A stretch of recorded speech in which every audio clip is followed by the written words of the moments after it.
Bonjour, bienvenue à Alpha Ministries. Mon nom est Ariane Kisanga et j'ai l'immense plaisir de partager ce moment avec vous. Alors, as-tu créé de l'espace pour l'Éternel? Crée de l'espace pour Dieu. Invite tes amis. Fais de l'espace pour l'Éternel. Juste les prochaines 20 à 30 minutes, libère ton esprit. À quoi tu penses? Qu'est-ce qui est en train de troubler ta tête? Libère ton esprit pour les prochaines 20 à 30 minutes. Et si tu es seul à la maison et que tu as du temps, éloigne toute distraction de toi, éloigne les distractions et viens juste, passons les prochaines 30 minutes dans la présence de Dieu. Ça te fera tellement du bien, ça me fera du bien et je t'assure, tu sortiras de là tellement fort, tu vas pas le croire. Alors sans plus tarder, approchons-nous vers le trône de grâce, approchons-nous vers le trône de notre Père. La parole de Dieu nous dit de venir dans sa présence avec action de grâce, avec reconnaissance, reconnaître que lui seul est Dieu, lui seul est la personne qui t'a donné ce souffle de vie, lui seul est la personne qui veille sur toi, lui seul est la personne qui veille sur tes membres de famille. Alors ce soir, prends un moment, viens glorifier le Seigneur avec moi, viens t'approcher devant le trône de grâce avec moi. Oh, Moïse a dit, quand l'Éternel l'a envoyé pour aller délivrer les enfants d'Israël, il a demandé à l'Éternel, si les enfants d'Israël me demandaient au nom de qui je viens, il a dit, dites aux enfants d'Israël que je suis m'envoyé. Mon nom est Yahweh, l'Éternel je suis. Il est celui qui est avec toi maintenant, dans le moment que tu es en train de traverser, dans les situations dont tu ne connais pas comment tu vas t'en sortir. Celui qui est avec toi maintenant, il s'appelle Yahweh. Alors ce soir, viens avec moi. Allons-y vers les pieds de Yahweh. Allons-y vers le trône de Yahweh pour lui dire merci. Merci parce qu'il est celui qui est avec nous dans toutes nos situations. Merci parce qu'il est celui qui nous libère. Merci parce qu'il est celui qui veille sur nous. Des fois, c'est compliqué. Des fois, tu ne comprends pas, oui. Mais comme tu as décidé de créer de l'espace pour Dieu, comme tu as décidé de prendre les prochaines 30 minutes avec moi pour prier ensemble, pour venir ensemble devant son trône, invoque-le. Dis-le merci. Merci. Dis merci au Seigneur parce qu'il est Yahweh. Dis-lui merci parce qu'il est Yahweh. Dis-lui merci parce qu'il est Yahweh. Il est celui qui veille sur toi. Il est celui qui veille sur toi. Il est celui qui pourvoit pour tes besoins. Il est celui qui est là avec toi tout le temps. Yahweh est son nom, le grand je suis, l'Éternel qui est là. Emmanuel, l'Éternel parmi nous, il est là. Oui, tu pleures, mais il est là. Oui, tu te réjouis, mais il est là. Il est là quand tu pleures, il est là quand tu te réjouis, il est là quand tu ne comprends pas, il est là quand tu comprends. L'Éternel est là. Son nom est Yahweh. Alors invoque Yahweh ce soir. Invoque Yahweh avec moi, invoque Yahweh, mets de côté tes distractions, mets de côté tes distractions, tout ce qui est en train d'envahir ta tête, les questions, ce que tu as à faire, ce que tu n'as pas fait, mets tout ça de côté et viens avec moi, invoquons Yahweh, invoquons le Tout-Puissant, invoquons celui qui est là, celui qui est présent, le grand je suis, le Dieu qui est présent dans toutes les circonstances de ta vie, le Dieu qui ne change pas, celui qui n'abandonne pas son poste, lui ne te délaisse pas, lui ne te délaisse pas, lui ne t'abandonne pas. Tout le monde peut t'oublier, mais lui il est là. Oui, tu es peut-être en prison, tu es en train de m'écouter, sache que Dieu est là avec toi. Tu es peut-être plein d'angoisse pour le moment et tu es en train de m'écouter, sache que l'Éternel Dieu, lui, il est là. Viens avec moi, disons merci à Yahweh. Disons merci à Yahweh. Père, nous te glorifions. Yahweh, nous te disons merci. Nous élevons encore ton Saint-Nom ce soir parce que toi seul es digne de recevoir la louange qui provient de nos cœurs. Toi seul es digne de recevoir les paroles qui sortent de nos lèvres. Toi seul es digne, Yahweh. C'est pour ça que nous venons te bénir encore ce soir. C'est pour ça que nous venons t'exalter encore. C'est pour ça que nous venons élever encore ton Saint-Nom, car toi seul est Yahweh. Tu es Yahweh, tu es le grand je suis, papa. Tu es le grand je suis, le Dieu qui est tout le temps là avec nous, le Dieu qui ne nous abandonne jamais, le Dieu qui ne nous délaisse jamais, le Dieu qui ne se fatigue pas de nous, c'est toi. Alors Éternel, ce soir nous t'invoquons. Éternel, ce soir nous sommes reconnaissants envers toi. Ce soir, Éternel des armées, nous venons jeter toutes nos couronnes à tes pieds pour dire que toi seul est digne de la louange. Toi seul est digne d'être exalté. Toi seul est digne d'être magnifié. Toi seul est digne d'être appelé roi. Toi seul est digne d'être appelé Seigneur.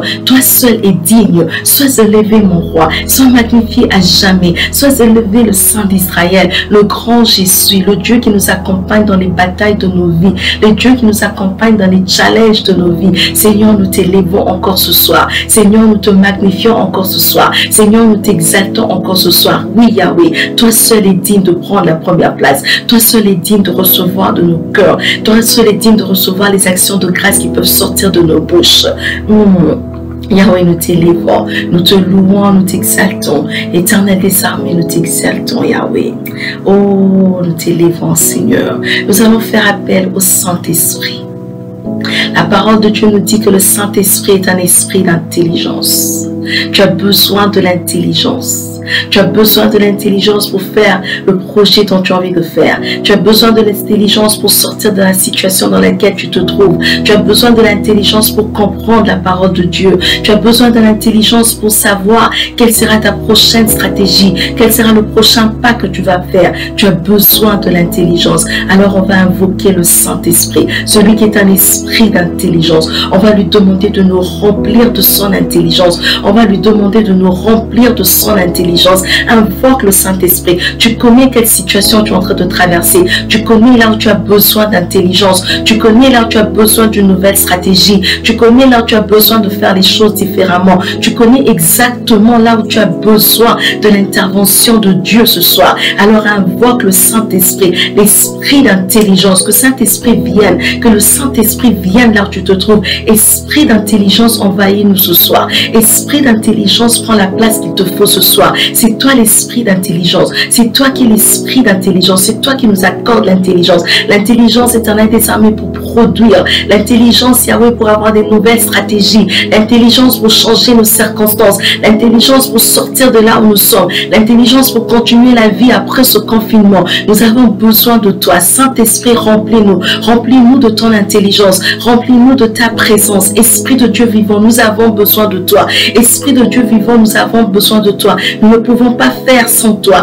Nous ne pouvons pas vivre sans toi. Nous ne savons pas décider sans toi. Saint-Esprit, remplis-nous. Saint-Esprit, remplis-nous. Nous te faisons appel. Esprit de Dieu vivant, viens, prends la place qu'il te faut. Esprit d'intelligence, tu es aussi l'esprit de sagesse. Tu es l'esprit d'intelligence, mais tu es aussi l'esprit de sagesse. Remplis-nous de l'intelligence et de la sagesse. Remplis-nous de l'intelligence et de la sagesse. Que nous soyons en mesure d'appliquer les bonnes stratégies au bon moment. Que nous soyons en mesure de sortir des situations. Remplis-nous de l'intelligence et de la sagesse, de savoir comment bien appliquer ce dont tu es en train de nous dire, de savoir comment bien appliquer ce dont tu es en train de nous convier comme message. Saint-Esprit, nous te faisons appel. Saint-Esprit, remplis ce moment. Saint-Esprit, remplis la chambre là où se trouve une servante ce soir. Saint-Esprit, remplit la chambre où se trouve mon frère ce soir. Saint-Esprit, remplit la cuisine où ma soeur est en train de préparer ce soir. Saint-Esprit, remplit la personne qui est assise dans sa maison, dans sa chambre, qui veut prendre juste un moment pour être avec toi. Saint-Esprit, remplit la voiture de celui qui est en train de conduire et qui écoute ça. Saint-Esprit, nous avons besoin de toi. Remplis-nous, ô Esprit de Dieu vivant. Remplis-nous, Esprit de Dieu vivant. Donne-nous la sagesse. Donne-nous l'intelligence. Saint-Esprit, nous te faisons appel. Esprit de Dieu vivant, nous te faisons appel. Nous ne pouvons pas le faire sans toi. Nous n'y arriverons pas sans toi. Nous avons besoin de toi. Esprit de Dieu vivant, viens. Prends la place qu'il te faut. Esprit de Dieu vivant, viens. Prends la place qu'il te faut. Sens-toi à l'aise au milieu de nous. Sens-toi à l'aise au milieu de nous. Sens-toi à l'aise au milieu de nous. Dans le nom de Jésus-Christ, nous avons ainsi prié. Amen. Amen, amen, amen. Alors, pour ce soir, nous allons lire dans le livre de Genèse, chapitre 29, de 15 à 35, et Genèse, chapitre 30, de 1 à 20. Et notre partage de ce soir, je l'ai intitulé « Judas, ma nouvelle force ». Les deux chapitres de Genèse dont je viens de citer nous parlent du mariage de Jacob avec deux sœurs, Rachel et Léa. Mais pour ce soir, nous allons nous attarder sur le mariage de Jacob avec Léa. Alors, Léa, dont le nom veut dire être fatiguée, être épuisée ou même être lassée, a été donnée en mariage à Jacob parce que la coutume obligeait que elle, la plus grande, soit mariée avant la plus petite Rachel. Comme son nom nous le montre, on peut conclure que Léa était une personne qui était habituée à faire des efforts physiques, des efforts mentaux, des efforts personnels qui n'aboutissaient en rien. Parce qu'on peut voir que Léa est toujours pas mariée. Donc sûrement qu'elle a eu à faire des efforts pour attirer des hommes, pour attirer l'attention des hommes vers elle, mais cela n'a pas été efficace et cela ne l'a donné aucun résultat parce que Léa se retrouve aujourd'hui encore pas mariée et elle va devoir être donnée en mariage à un homme qu'elle n'aime certainement pas, mais à cause de la coutume. Et Léa, quand elle entre dans ce mariage avec Jacob, Léa emmène avec elle cette habitude, l'habitude de se battre, l'habitude de fournir des efforts. Et elle continue à fournir des efforts pour attirer vers elle la compassion, pour attirer vers elle l'amour, en fait, et l'attention de Jacob. Et cela est vraiment évident par les noms qu'elle donne à ses enfants. Les 3 premières grossesses de Léa étaient vraiment des résultats de ses propres efforts pour attirer vers elle l'attention de Jacob. Alors elle a un premier fils qu'elle appelle Ruben. Elle dit, mon mari m'aimera, je l'ai fait un fils, il doit m'aimer. Et puis après, elle a un deuxième fils qu'elle appelle Siméon. Elle dit, l'Éternel a vu et il m'a encore donné celui-ci. Et puis elle a un troisième fils que Léa a appelé Lévi. Parce qu'elle dit, cette fois-ci, après 3 fils, quand même, cet homme s'attachera à moi. Mais malheureusement pour Léa, même après toutes ces 3 grossesses, elle n'arrive toujours pas à son objectif, qui est d'atteindre le cœur de Jacob, qui est d'emmener Jacob à l'aimer. Et dans sa poursuite pour l'attention de Jacob, Léa a négligé quelque chose qui était très important, quelque chose qui était juste à côté d'elle. Léa a négligé le fait que l'Éternel avait rendu Rachel stérile. Mais l'Éternel a rendu Rachel stérile parce qu'il avait un plan pour l'humanité. Il avait besoin du sein de Léa pour accomplir ce plan-là. Parce que Dieu, vous le savez, utilise toujours tout ce que nous on néglige, tout ce qu'on trouve qui n'est pas utile, tout ce qu'on trouve qui a vraiment pas de futur, pas de raison d'être. L'Éternel utilise ça pour rendre gloire à son nom, pour rendre ça grand. Léa, quand son nom le demande, cette personne fatiguée, cette personne épuisée, cette personne qui est même lassée, on peut dire, Léa tombe quand même enceinte pour une 4e fois. Elle tombe enceinte pour une 4e fois et elle fait encore à Jacob un autre fils. Mais cette fois-ci, elle nomme cet enfant Judas. Parce que réellement, Léa est fatiguée maintenant. Alors, quand elle nomme l'enfant Judas, qu'est-ce que Léa essaie de dire? Léa dit, Judas, tu es vraiment le symbole de mon épuisement. Judas, tu es le symbole de ma fatigue. Judas, tu es le symbole de mon abandon total à l'Éternel. Quand elle nomme l'enfant Judas, Léa dit à Dieu, ça y est, tu as gagné. Je me suis battue contre toi, mais là je ne peux plus. Je suis fatiguée. Tu m'as donné des fils et ces fils ne m'ont pas servi parce qu'ils n'ont pas pu me rapprocher à Jacob qui est mon objectif. Alors à quoi ça servait tous ces fils? Ok, tu as gagné. Tu as fait ce que toi tu voulais. Tu as gagné. Moi, je m'abandonne et j'arrête là. Et le verset 35 de Genèse 29 nous dit que Léa cessa d'enfanter. Mais Léa, quand elle arrête d'enfanter par ses propres efforts, Léa ne réalise pas ce qu'elle vient de faire. Léa, en cessant d'enfanter, en se donnant totalement à l'Éternel, en s'abandonnant à Dieu et donnant le nom de Judas à son fils, Léa a ouvert dans sa vie la porte au surnaturel. Car le nom Judas est dérivé du nom hébreu Yehuda, qui veut dire louange, qui veut dire donner gloire et rendre gloire à Dieu. Et en faisant ça, Léa a ouvert une porte au surnaturel dans sa vie. Léa a cessé d'enfanter. Ce qui veut dire que Léa a cessé de faire des efforts personnels. Léa est arrivée exactement là où Dieu avait besoin qu'elle arrive pour que lui puisse opérer maintenant dans la vie de Léa le surnaturel. Quand elle a nommé son enfant Judas, Léa a dit à Dieu, je te loue. Tu as gagné, que ta volonté à toi soit faite dans ma vie et je m'abandonne totalement à toi. La Bible ne nous montre pas si après s'être abandonnée totalement à Dieu, Léa a pu finalement gagner le cœur de Jacob. La Bible ne nous dit pas si après tout ça, Jacob a vraiment aimé Léa. C'est quand même après 4 fils. Mais il y a des choses que la Bible nous dit. La Bible nous dit qu'après avoir eu Judas, Dieu a encore béni Léa. Il lui a donné 3 autres enfants. Dieu l'a donné une récompense qu'elle a appelée Issachar. Dieu l'a fait un don qu'elle a appelé Zabulon. Et Dieu l'a donné ce que moi j'aime appeler la cerise sur le gâteau. Dieu l'a donné une fille que elle a appelée Dina. Et à partir de là, on peut voir que la vie de Léa a 3 différentes étapes.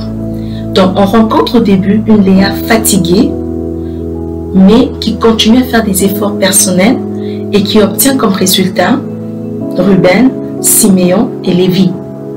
Et puis on rencontre une Léa qui est fatiguée, mais qui réellement arrive à bout de ses forces et qui a comme résultat Judas, qui est le résultat de son abandon. Et puis on rencontre plutôt une autre Léa qui est fatiguée, mais avec une force renouvelée et qui fait maintenant confiance en Dieu, qui n'a pas besoin que Jacob l'aime. Et cette Léa a comme récompense, Issachar, Zabulon et Dina. Donc 3 étapes dans la vie de Léa que la Bible nous montre. La Bible nous montre aussi que Jacob, avant de mourir, a donné sa plus grande bénédiction à Judas. Il a placé Judas au-dessus de ses frères. Et ça, nous pouvons lire dans Genèse 49, 8 à 12. La Bible nous montre encore que Judas est devenu la tribu la plus grande et la plus forte d'Israël. Et c'était la tribu qui était placée à l'entrée du camp où on gardait la tente d'assignation. Et on voit aussi qu'avant d'aller en bataille, quand Israël demandait à Dieu c'est quelle stratégie qu'ils doivent prendre pour aller en bataille, l'Éternel répondait que Judas aille en premier. On voit aussi que Judas avait le courage comme celui d'un lion. Donc Judas ne reculait jamais face aux obstacles, face aux défis. Et la Bible nous montre que Jésus-Christ, le Seigneur de Seigneurs, le Sauveur de l'humanité, est aussi descendant de Judas. Judas, une personne qui est née de l'abandon de Léa. Dans la vie, nous avons tous des objectifs. Nous cherchons tous quelque chose, nous poursuivons tous quelque chose. Une chose ou l'autre, mais on est tous en train de poursuivre quelque chose. Et des fois, il semble que Dieu nous comble des bénédictions. Dieu nous donne tellement des choses, mais des bénédictions qui sont contraires à ce dont nous on a besoin. Je m'explique. Par exemple, tu pries Dieu et tu lui demandes de te donner un fils. Et l'Éternel te remplit des enfants, mais tu n'as que des filles. Ou tu pries Dieu, tu lui demandes de te guérir d'une seule maladie dont tu souffres. Mais l'Éternel te donne de l'intelligence, il te donne des finances, mais cette maladie, tu continues à l'avoir. Alors il semble qu'on arrive à un point où c'est comme si Dieu est capable de tout faire, nous donner tout ce qu'on demande, sauf la chose dont on a besoin. Donc c'est comme si Dieu est capable de répondre à tous nos besoins, sauf la chose dont on lui demande. Et les bénédictions qu'il nous donne, comme je disais, sont des fois très contradictoires à nos besoins. Et c'est comme si Dieu peut tout faire, peut tout nous donner, sauf ce que nous demande. Mais Dieu ne veut pas que nous méprisions ces bénédictions.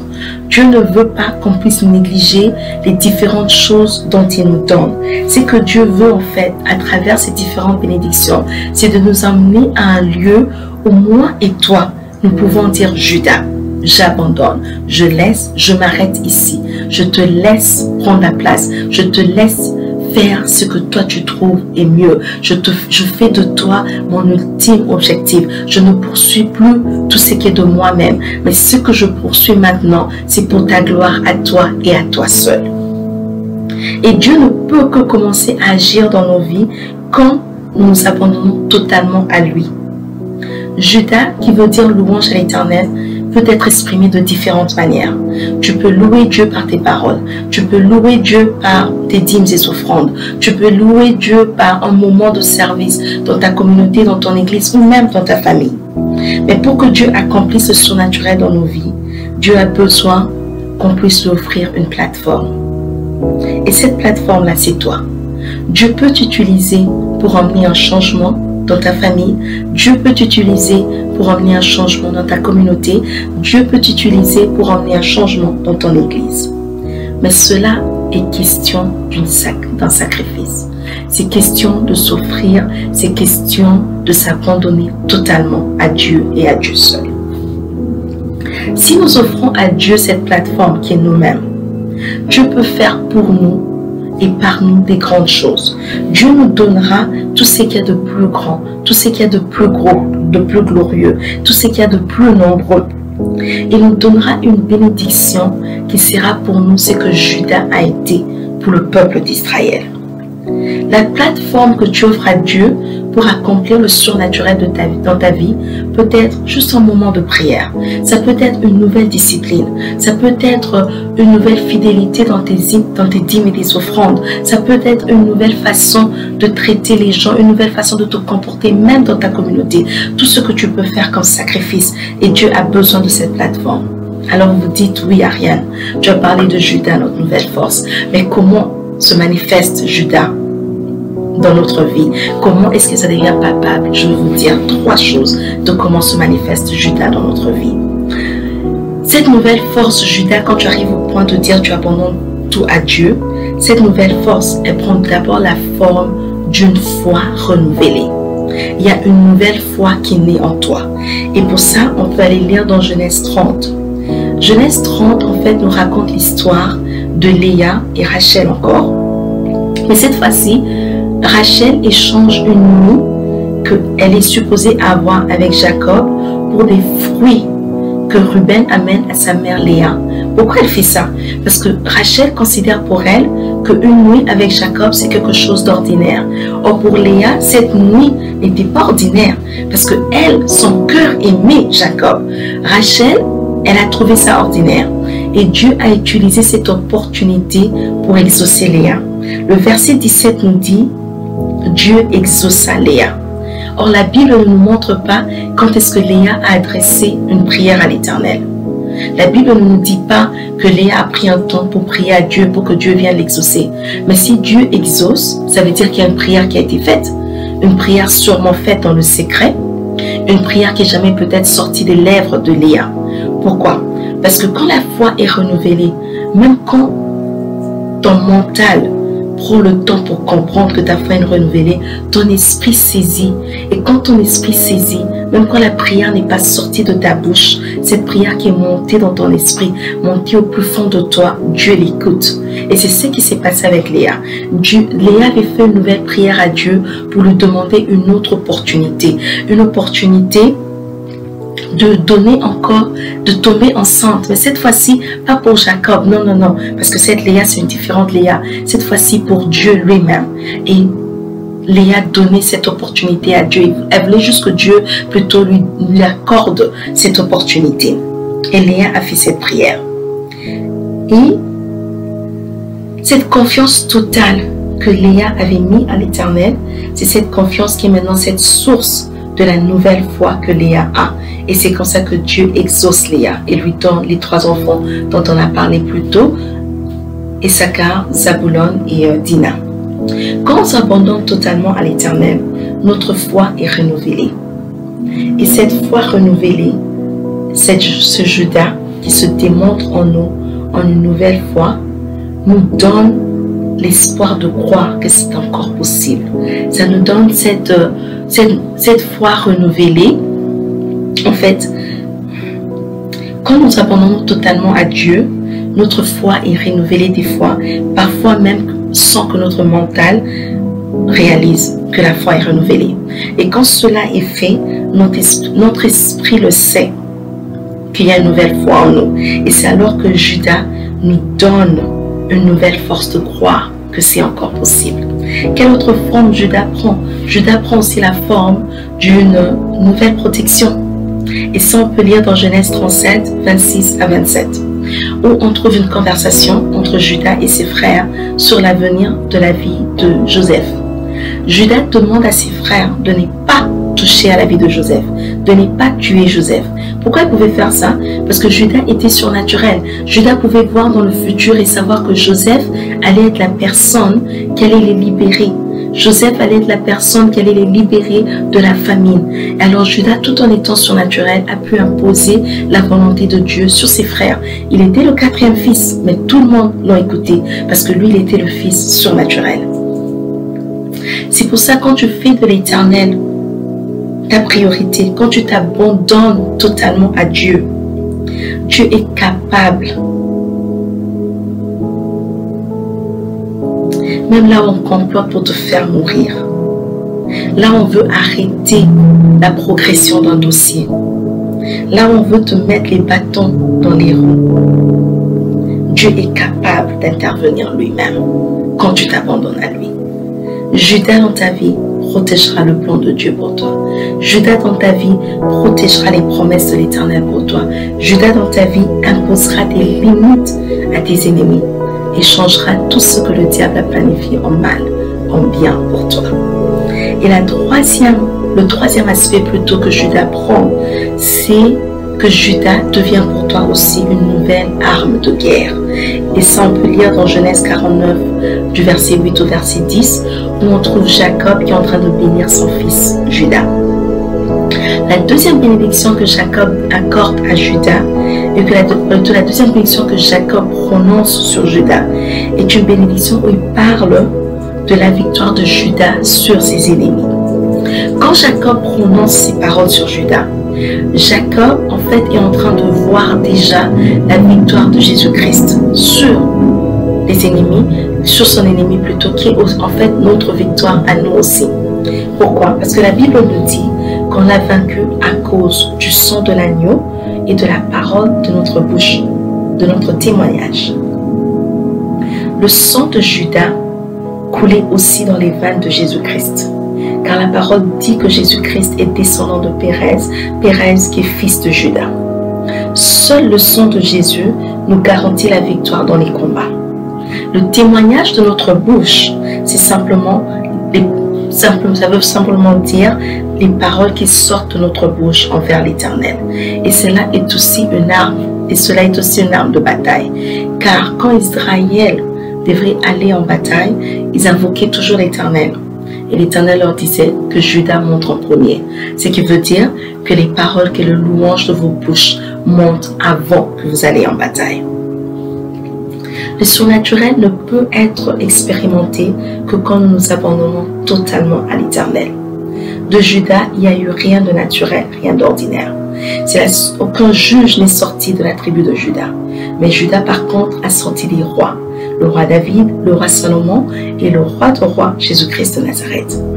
Caleb, un homme de foi et de courage, était aussi un descendant de la tribu de Judas. Judas était l'ancêtre de Jésus-Christ. La tribu Judas, l'ancêtre de Jésus-Christ, la tribu la plus forte et la plus grande d'Israël est née que quand Léa s'est abandonnée totalement à Dieu. Jésus-Christ à son tour a reçu un nom qui est au-dessus de tous les noms, le nom devant lequel tout genou fléchit et toute langue confesse qu'il est Seigneur. Jésus-Christ a pu donner naissance à une autre génération, un sacerdoce royal, une génération, une race surnaturelle, que quand il s'est abandonné totalement à la volonté de Dieu à la croix en criant « Tout est accompli ». Quel est le temps que tu accordes à Dieu dans ta vie? Est-ce 5 minutes? Et les restes du temps, tu passes ton temps à fournir des efforts perso? Quels ont été les résultats de ces efforts que tu as fournis seul? Il n'est jamais trop tard pour revoir ses priorités. Prends un moment, revois tes priorités et offre à Dieu cette plateforme. Abandonne-toi à Dieu. C'est seulement après cet abandon que Judas, ta louange, ton abandon total à Dieu deviendra pour toi une nouvelle force. Que l'Éternel vous bénisse. On va juste incliner nos têtes dans la prière pour un moment. Judas ne devient que ta nouvelle force quand tu t'abandonnes totalement à Dieu. Le premier abandon que tu dois faire, c'est de reconnaître dans ta vie que Jésus-Christ est Seigneur et Sauveur. Si tu ne l'as pas encore fait, je te donne l'occasion ce soir, là où tu te trouves, Reconnais Jésus-Christ comme Seigneur et Sauveur. C'est pas quelque chose de difficile. Dis juste dans ton cœur que Jésus, je t'accepte dans ma vie. Je te reçois comme Seigneur et Sauveur de ma vie. Pardonne mes péchés. Viens, dirige ma vie. De ce moment ici jusqu'à la fin de mes jours, je veux que toi, tu puisses être le chauffeur de ma vie. Et tu vas le recevoir. Et si tu as fait cette prière avec moi ce soir, et que tu as besoin de parler, tu as besoin d'être en contact, s'il te plaît, contacte-nous. Nos contacts sont là. Que ce soit par WhatsApp, par Facebook, par Instagram, par YouTube, fais-nous un message. On va entrer en contact avec toi et on va t'aider à grandir. Peut-être tu te dis non, moi je ne suis pas dans cette catégorie. J'ai déjà fait cette prière il y a des années. Oui, tu as fait la prière. Mais est-ce que quand tu regardes ta vie aujourd'hui, est-ce que Jésus-Christ est vraiment le Seigneur? Es-tu totalement, vraiment abandonné à Dieu? Fais-tu vraiment juste la volonté de Dieu dans ta vie? Si tel n'est pas le cas, si cela n'est pas le cas, s'il te plaît, prends un moment. Demande pardon au Seigneur. Retourne au Seigneur. Reviens, revois tes priorités. Donne à l'Éternel la première place. Peut-être tu n'es pas dans les 2 premiers cas dont j'ai cité. Peut-être toi, oui, tu continues à marcher avec Dieu. Mais est-ce qu'il est toujours en premier dans ta vie? Est-ce que tu passes plus de temps à fournir des efforts que de temps à le chercher? Est-ce que tu t'abandonnes à lui pour tout ce que tu dois faire? Je t'encourage ce soir de revoir tes priorités. Abandonne-toi à Dieu. Il n'y a rien que tu peux faire sans avoir la main de Dieu. Si tu t'abandonnes à Dieu, tu permets au surnaturel d'entrer dans ta vie. Et c'est quand l'Éternel entre dans ta vie qu'il agit au surnaturel, qu'il est capable de te donner une récompense que toi aussi tu appelleras Issachar. Il est capable de te donner un don que toi aussi tu appelleras Zabulon. Il est capable de te donner une cerise sur le gâteau. Ça peut être une chose de plus dont tu t'attendais même pas. Mais tout ce qu'il a besoin, c'est que tu t'abandonnes totalement à lui ce soir. Éternel, nous venons encore dans ta présence. Yahweh, nous te disons encore merci pour ta parole. Merci Éternel parce que tu nous veux dans un lieu d'abandon total à toi. Merci parce que tu nous veux dans un lieu où nous pouvons totalement dire, Judas, je m'abandonne à toi. Ce soir, Yahweh, nous venons dans ta présence pour te dire, Judas, nous nous abandonnons totalement à toi. Nous faisons de toi notre ultime objectif. Yahweh, viens, prends la place qu'il te faut. Dirige encore nos vies. Sens-toi encore en premier lieu dans nos vies. Éternel, pour le reste de ce temps et le reste de cette semaine. Dans le nom de Jésus, nous avons ainsi prié et les saints de Dieu disent... Amen. Merci beaucoup d'avoir passé ce moment avec nous. Comme je vous ai dit, moi je suis une amoureuse de la présence de Dieu. Donc chaque fois que je suis dans sa présence, je me sens remplie de force, remplie de joie. Et je pense que vraiment que cela a ici été ton partage. Tu as besoin de parler à quelqu'un, tu as besoin de prière. Contacte-nous par WhatsApp, par Facebook, par Instagram, par YouTube et on va entrer en contact avec toi. Alors, on va se voir vendredi prochain. Prenez bien soin de vous. N'oubliez pas, il y a le virus qui circule, donc protégez-vous et restez dans les maisons. Au revoir, à la semaine prochaine.